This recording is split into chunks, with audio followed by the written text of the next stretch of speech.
प्रखर वक्ता हैं, बहुत बेबाकी से बोलते हैं, उनका बहुत स्पष्ट रूप से अंदाज है। मैं आपको मंच पे आमंत्रित करता हूं। सिंधिया जी, बहुत बहुत स्वागत है आपका। Jyotiraditya Scindia, union minister of communications. इस अगले सेशन का शीर्षक है संचार साथी ऐप पर क्यों घमासान। ऐप पर जो मचा घमासान, जो विपक्ष ने मुद्दे उठाए हैं, उस पर चर्चा करेंगे। तमाम और मुद्दों को भी उठाएंगे हमारे executive editor ITV Manoj Manu. तो मनोज, मैं मंच आपके हवाले करता हूं। शुक्रिया उदय। और मुझे लगता है कि ये सेशन बहुत ऊर्जावान होने वाला है, क्योंकि देश के सरकार में एक ऊर्जावान चेहरा, शख्सियत इस वक्त हमारे साथ मौजूद है। आपका शुक्रिया ITV। बहुत धन्यवाद मनोज। मोदी सरकार में महत्वपूर्ण मंत्रालय की जिम्मेदारी संचार मंत्रालय, डाक विभाग और नॉर्थ ईस्ट।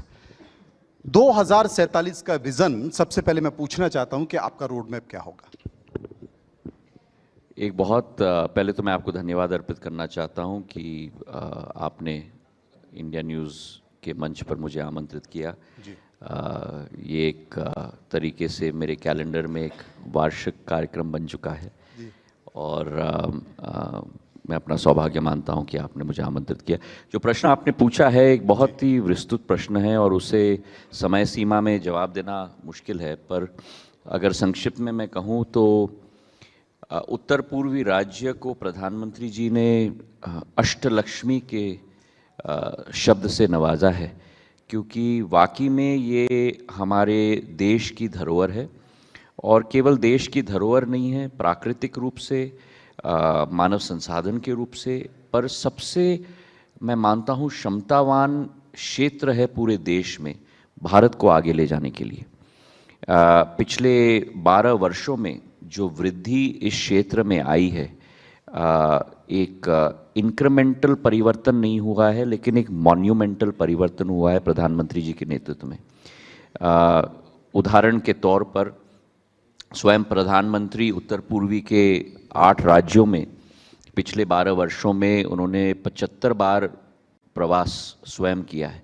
अगर देश के इतिहास के 65 वर्ष हम लोग ले लें तो जितने प्रधानमंत्रियों ने उत्तर पूर्वी का दौरा किया है सबको आप संगठित कर लो, पर फिर भी हमारे वर्तमान प्रधानमंत्री से कम है जितने बार वो उत्तर पूर्वी क्षेत्र में गए। और केवल हेड ऑफ गवर्नमेंट नहीं, उनकी सोच विचारधारा सदैव रही है होल ऑफ गवर्नमेंट अप्रोच की। और इसलिए हर मंत्री को आदेशित किया है कि हर मंत्री को उत्तर पूर्वी का प्रवास करना ही होगा। और 350 से ज़्यादा प्रवास भारत सरकार के मंत्रियों ने उत्तर पूर्वी के क्षेत्र में कर लिए हैं। इसी के साथ उत्तर पूर्वी क्षेत्र की विकास और प्रगति सुनिश्चित करना, 10% ग्रॉस बजटरी सपोर्ट 52 मंत्रालयों का अनिवार्य है उत्तर पूर्वी क्षेत्र में निवेश करने के लिए। आपको आश्चर्य होगा कि इसकी राशि वार्षिक तौर पर कोई 5,000, 10,000, 15,000, 20,000, 50,000 करोड़ नहीं है, लेकिन 1,02,000 करोड़ है हर वर्ष जो उत्तर पूर्वी क्षेत्र में 52 मंत्रालयों का राशि निवेश किया जाता है।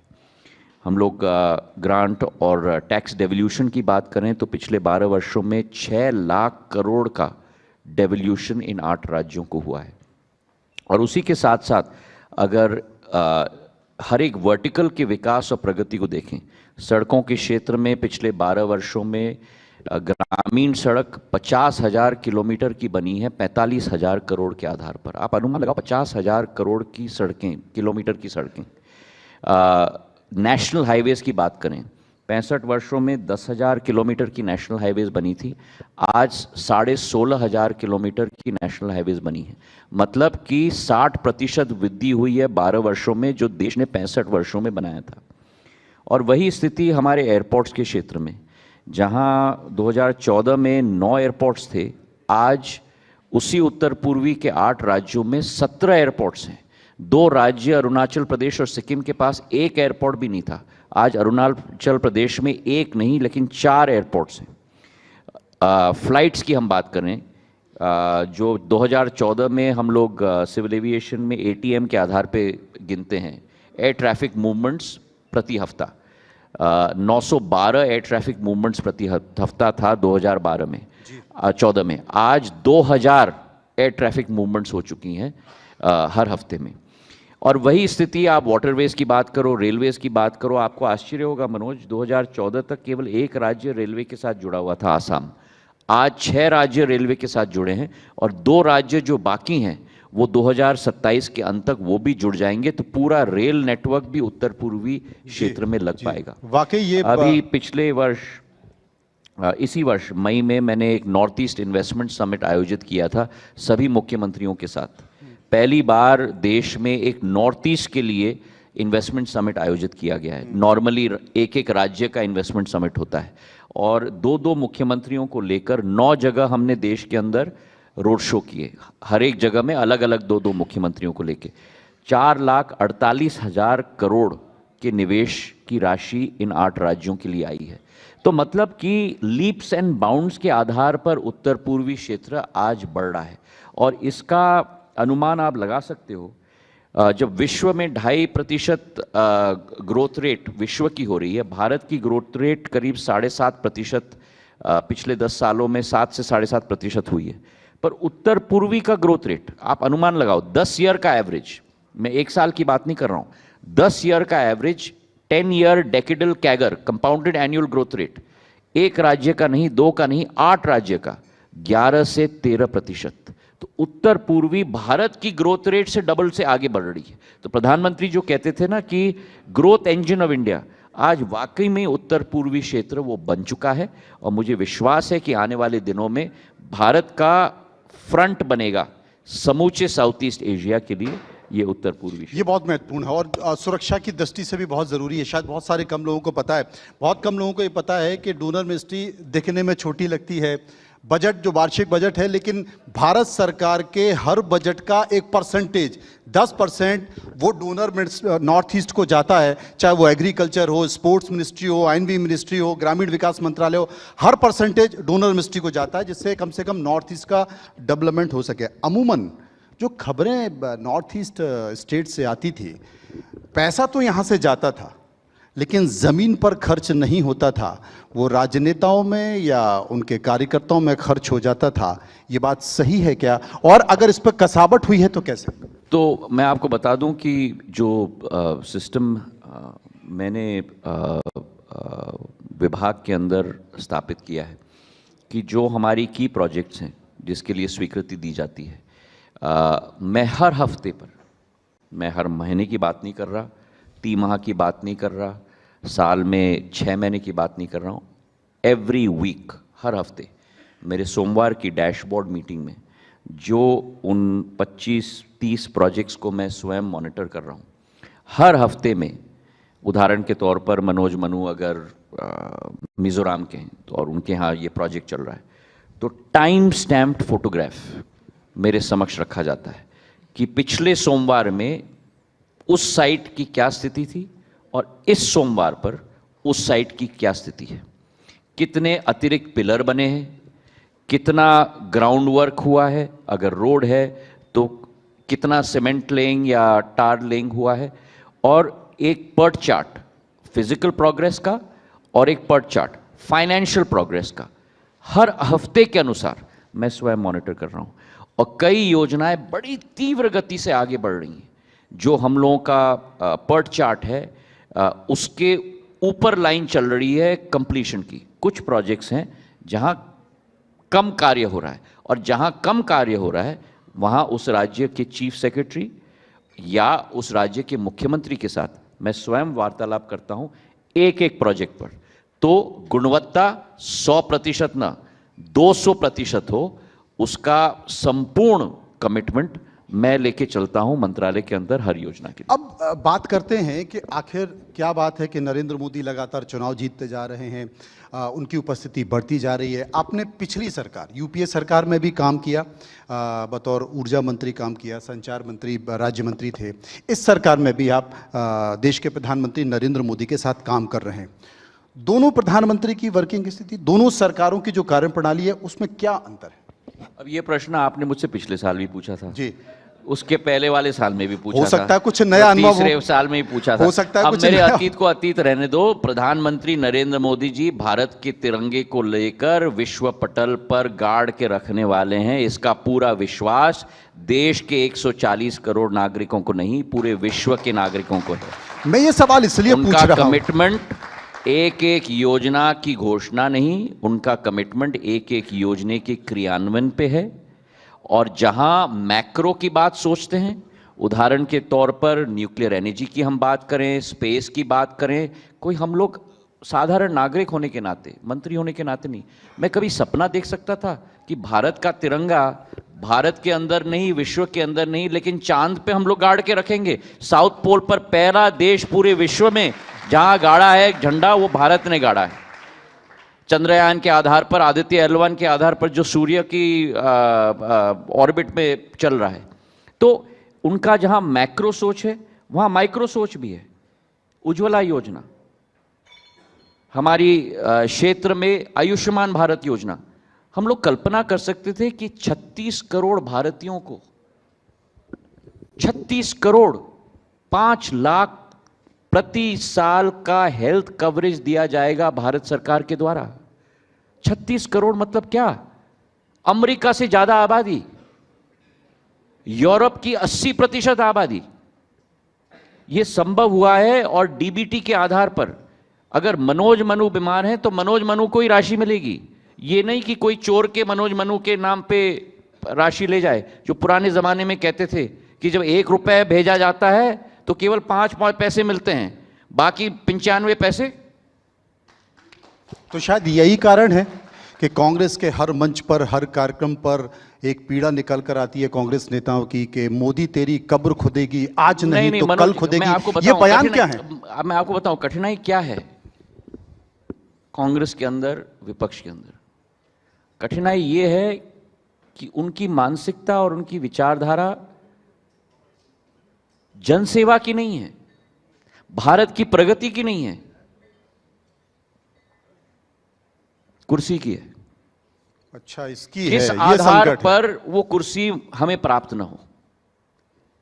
क्या हिम्मत किसी की वो कुर्सी हमारे ले गए? ये सत्ता की भूख की लड़ाई है।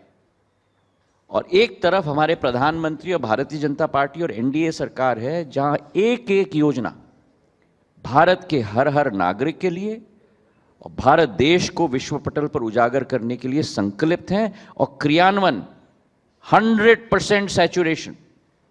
प्रधानमंत्री जी हमें कैबिनेट में कहा है, मैं अतिरिक्त स्कीम्स अनाउंस करने में मेरी रुचि नहीं है। जो स्कीम्स अनाउंस हुई हैं उसका 100% सैचुरेशन हमको सुनिश्चित करना है देश के अंदर।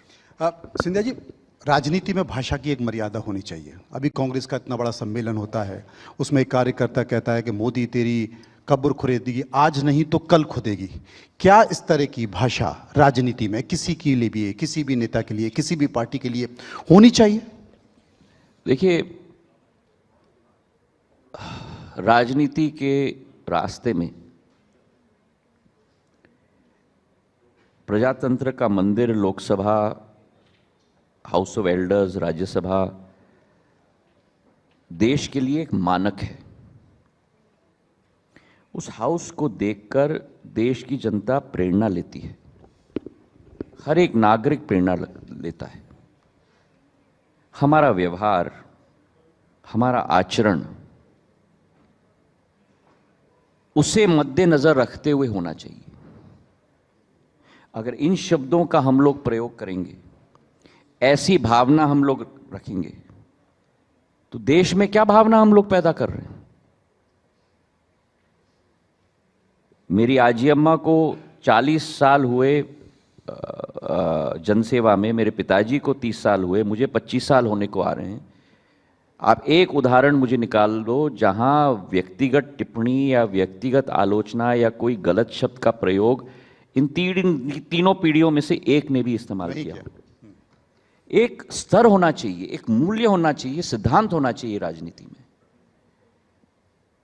मतभेद होना बहुत जरूरी है, पर गालियों का इस्तेमाल करना, इन शब्दों का इस्तेमाल करना, इसलिए तो मनोज, देश की जनता ने उनको अपना आचरण और उनकी शब्दकोश और उनके व्यवहार का उत्तर एक बार नहीं बार बार दिया है, लेकिन मानने के लिए और सुधरने के लिए तैयार नहीं है। सुधरने के लिए तैयार नहीं है। लेकिन आप ये बताइए, जासूसी क्यों करा रहे हैं?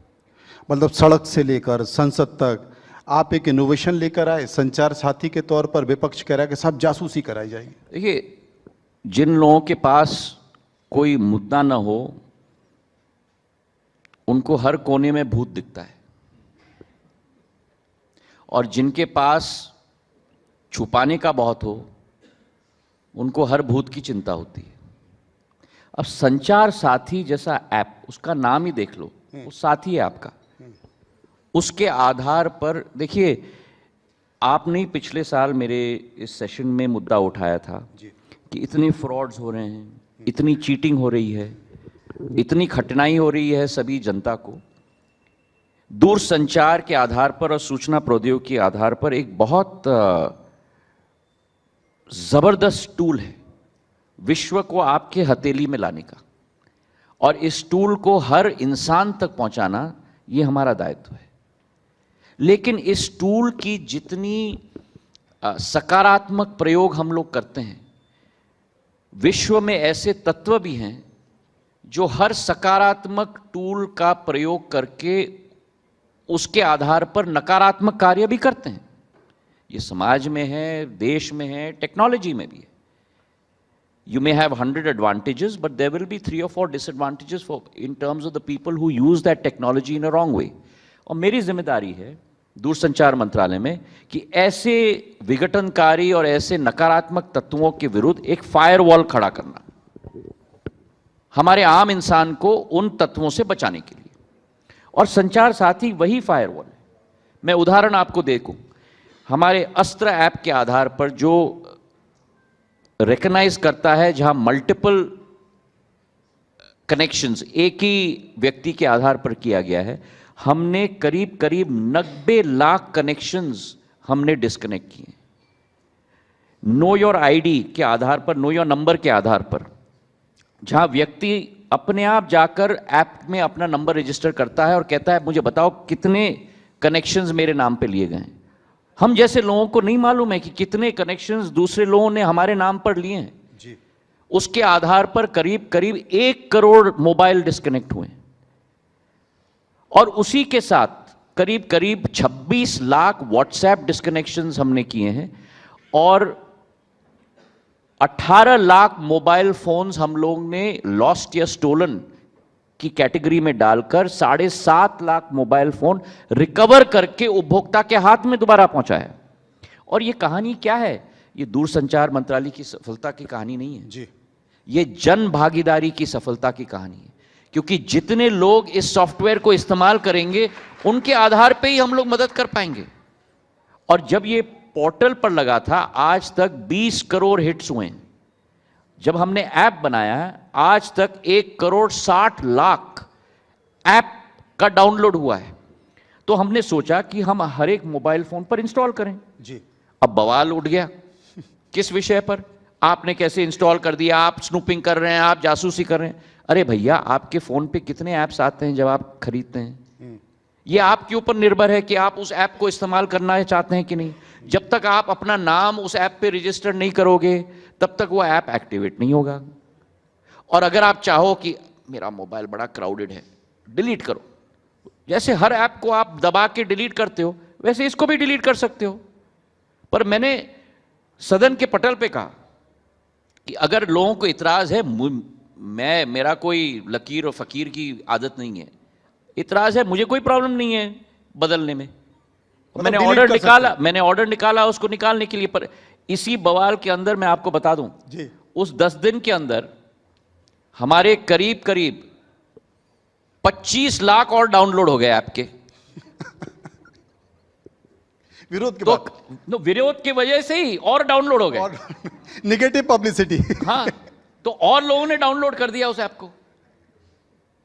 तो थोड़ा सा और कर दीजिए और बोल दीजिए। अब हमने विड्रॉ कर दिया, तो डाउनलोड के आधार पर अब हम लोग 2 करोड़ तक पहुंच गए हैं, हिट्स के आधार पर 20 करोड़ पहुंच गए हैं। हमारे टोटल 100 करोड़ 110 करोड़ हमारे उपभोक्ता हैं। तो मैंने सोचा था इनऑर्गेनिकली इसको हम लोग इंक्रीज करें, अब ऑर्गेनिक पाथ पे हम लोग चल रहे जी, प्रतिस्पर्धा के इस दौर में चूंकि प्रतिस्पर्धा हो रही है, तमाम सारी टेलीकॉम कंपनियां आ रही हैं, स्टारलिंक भी आ रही है, इस दौर में क्या उपभोक्ताओं का ख्याल रखा जाएगा, उनकी जो कीमत है जो दे रहे हैं और उनके साथ जो उनकी सुविधाएं हैं वो उन्हें मिल रही हैं, क्योंकि नेटवर्क की परेशानी आ रही है तमाम, तो क्या इसके लिए कोई मॉनिटरिंग सिस्टम है? तो मैं आपको बताऊं कि पहले तो ये बता दूं कि भारत का टेलीकॉम नेटवर्क विश्व का सर्वश्रेष्ठ टेलीकॉम नेटवर्क है। और मैं निवेदन करना चाहता हूं, जो लोग विदेश जाते हैं, अमेरिका चले जाओ, यूरोप के किसी कोने में चले जाओ, किसी भी देश में चले जाओ, भारत की नेटवर्क की क्षमता के आधार पर आज विश्व में कोई और नेटवर्क नहीं है, नंबर 1। नंबर 2, भारत की नेटवर्क का दाम 2014 में एक कॉल आपका पर मिनट 50 पैसे का होता था। आज क्या है 12 साल बाद? 0.03 पैसे, मतलब 97% गिरावट हो चुका है कॉस्ट में। 0.03 तो मत मान लो कि फ्री जैसे ही है। और 1 GB डेटा का कॉस्ट 2014 में 285 रुपए पर जीबी होता था, आज क्या कॉस्ट है? 8 रुपए 50 पैसे पर जीबी, मतलब 94% गिरावट। और अगर विश्व के इंटरनेशनल टेलीकॉम यूनियन ITU उनके डेटा के आधार पर देखो, India is the lowest on the cost matrix across the world. हम लोगों का स्कोर है 1.49 कॉस्ट के आधार पर, मतलब लोअर स्कोर, मतलब ज्यादा सस्ता। United states of America 48, Europe के देश 23, 24, रशिया 22, चीन 14, भारत 1.89।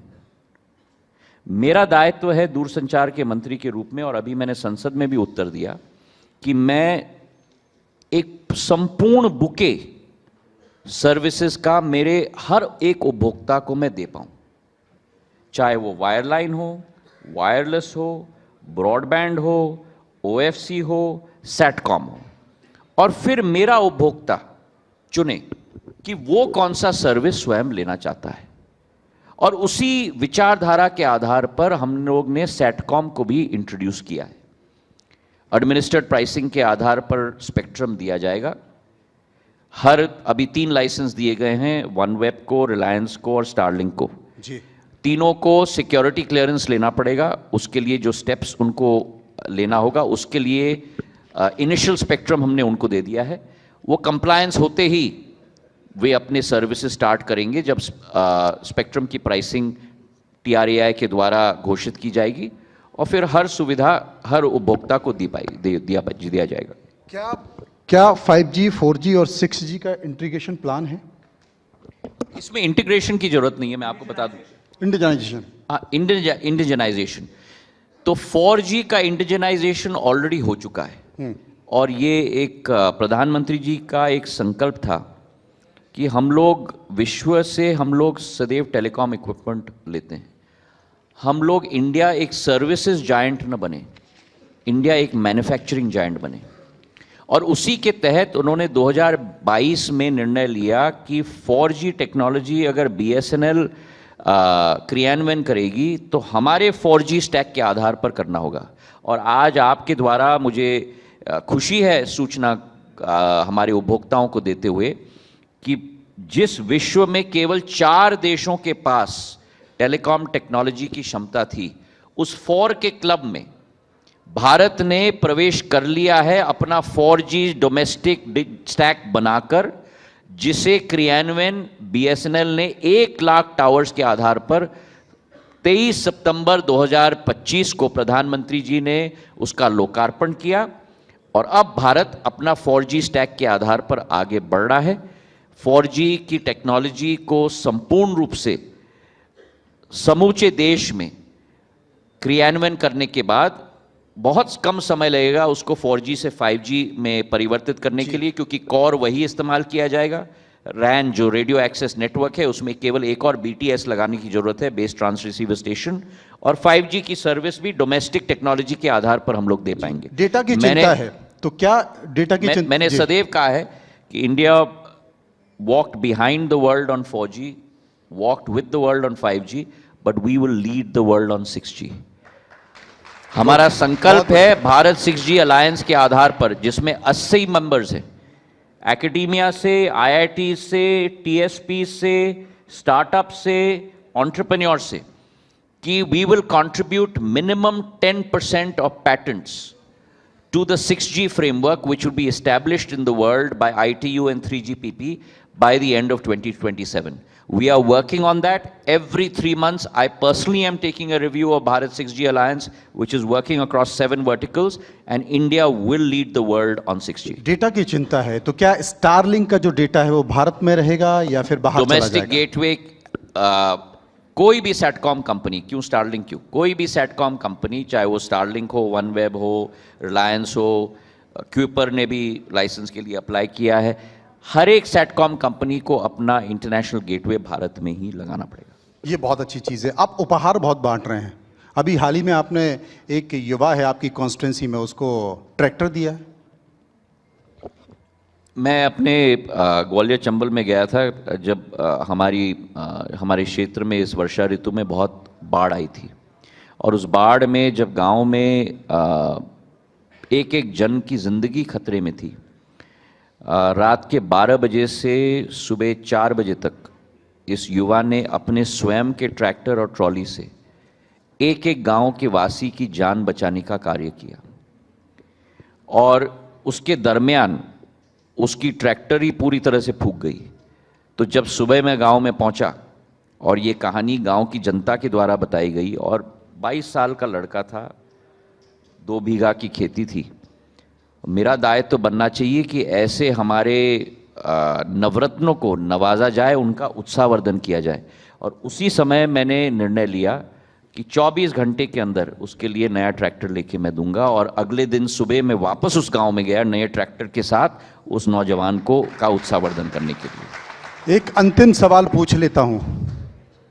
आपकी त्वचा से आपकी उम्र का पता ही नहीं चलता, क्या करते हैं? कहने का तात्पर्य मनोज का है कि आप बहुत बड़े बूढ़े हो। समय का प्रक्रिया की एक प्रकृति का एक विधान भी है, पर कोशिश रहती है कि जितना मस्तिष्क स्वच्छ रहे, जितना दिल भी स्वच्छ रहे, उतना शरीर को भी तीव्र गति से स्वच्छ रखना चाहिए। मैं कोशिश करता हूँ, जब मैं दिल्ली में हूँ 10-11 दिन महीने के, जब मैं प्रवास में नहीं होता हूँ, तो हर दिन कुछ न कुछ एक्सरसाइज या वर्कआउट कराऊँ। और प्रवास में भी जब जाता हूँ मैं कोशिश करता हूँ कि जितना हो मैं चल पाऊँ, और चलने की भी मेरी कोशिश रहती है कि तीव्र गति से चलूँ, ताकि मैं अपना स्टेप्स काउंट करता हूँ और कैलोरीज भी मैं काउंट करता हूँ। और दूसरी बात जो हमें वर्तमान के युग में ख्याल रखना है, क्योंकि हमारे पूर्वज जो होते थे, हर व्यक्ति के, उनकी फिजिकल एक्सर्शन दिन में बहुत होती थी, चाहे खेती के क्षेत्र में हो, चाहे रणभूमि में हो। हम लोग इस युग में हम लोग डेस्क वाले बहुत हो चुके हैं, तो उस तारतम्य में हमारी कोशिश होनी चाहिए कि इनटेक भी, जो हम मुंह में डालते हैं, उसका भी हम लोग मॉनिटर करें, क्योंकि इस शरीर को 1800 कैलोरीज की ज़्यादा ज़रूरत नहीं है। नहीं, मुझे किसी ने बताया कि आप गर्मी में भी एसी का इस्तेमाल नहीं करते, गाड़ी में भी एसी नहीं चलाते। मेरी ग्वालियर चंबल संभाग की चमड़ी है, और जितना धूप में ये पकती है उतना ज़्यादा निखार आता है। नहीं, मेरी कौन सी युगांडा की है? मेरी भी तो वही की है। लेकिन दिल्ली की जो हवा है उससे तकलीफ होती है, कितना स्वास्थ्य का ख्याल रखने के बावजूद भी, खाने का ख्याल रखने के बावजूद भी। जरूर, और हमें ध्यान जरूर रखना चाहिए, क्योंकि अंत में हम ये भी मैं आपको कहना चाहता हूँ कि मैंने कुछ बुरे अनुभवों से भी सीखा है कि कभी कभी हम लोग अपनी स्वास्थ्य की, जो लोग स्वास्थ्य की बहुत चिंता करते हैं, हम लोग हार्ट की बहुत चिंता करते हैं जी। पर सबसे नाजुक ऑर्गन जो हमारे शरीर में है, एक तो है हमारे आंतड़े और दूसरे हैं हमारे फेफड़े। दोनों का भी हम लोगों को बहुत ध्यान रखना चाहिए, इसलिए जो हम लोग खान पान करें उसका भी हम लोगों को ध्यान करना चाहिए। और वर्तमान की ज़िंदगी में जो टेंशन हर एक व्यक्ति की ज़िंदगी में है, इसलिए अपनी हेल्थ और अपनी स्वास्थ्य की भी चिंता हम लोगों को सदैव रखना चाहिए। आपने हमें समय दिया, तालियों के गड़गड़ाहट के साथ आपका स्वागत करेंगे और बहुत बहुत Thank you. शुक्रिया करेंगे ITV परिवार की ओर Thank से। बहुत शुक्रिया sir, thank you so much, इतना वक्त आपने दिया। और देखिए इसीलिए ये मंच इतना ज़्यादा ज़रूरी हो जाता है। मैं चाहती हूँ सर बस आप कुछ सेकंड्स के लिए यहाँ पर रुकें और कार्तिकेय सर भी आकर ज्वाइन कर लें। चलिए, thank you so much sir, thank you. और देखिए इसीलिए ये मंच इतना ज़्यादा ज़रूरी हो जाता है क्योंकि यहाँ पर सत्ता पक्ष से हर वो सवाल होते हैं जिसके जवाब कहीं ना कहीं आप चाहते हैं कि वो जवाब आपको मिले, और वो हर जवाब यहाँ पर आपको इसी मंच पर मिलेगा। इसलिए लगातार आप रहिए और मैं चाहती हूँ कि ऑडियंस लगातार थोड़ा ताली वाली बजाते रहिए। जिस बात पर हंसी आए आप हंसिए, आप बिल्कुल खुलकर अपने जो एक्सप्रेशंस हैं उससे आप। For more such videos, subscribe to the NewsX YouTube channel, hit the bell icon.